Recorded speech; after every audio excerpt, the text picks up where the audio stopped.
ఇప్పుడు ఆయన అన్ని బంతి బీజేపీ కోర్టులోకి నెడుతున్నాడు. ఇప్పుడు మీరు అన్న కాళేశ్వరం కేసు సిబిఐకి ఇచ్చి మీ రెండేళ్ళు ఏం చూపించినావు? రెండేళ్ళు చూపించినావు మరి బీజేపీ మీద ఎగబడరు కదా.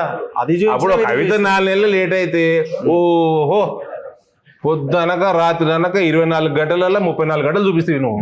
అట్లా ఉండదా? ఉండదు కదా. ఉంటది, నీ దగ్గర ఉంటది. ఇప్పుడు కూడా చూపిస్తాను. చూపెట్టు మరి. 2 ఏళ్ళు ఎందుకు?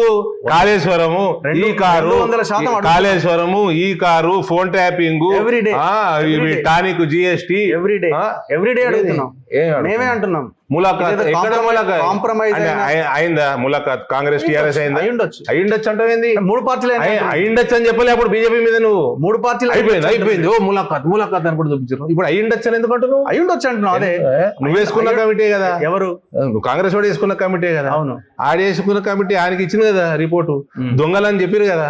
మరి ఏమైంది? నేను అదే అంటున్నాను. మళ్ళీ బంతి మీ కోర్టులోకి నెట్టేస్తున్నారు. అవి దొంగ వ్యవహారాలు, సెటిల్మెంట్ అంటారు దాన్ని. సెటిల్మెంట్లు చేసుకున్నాడు అంటారు అది.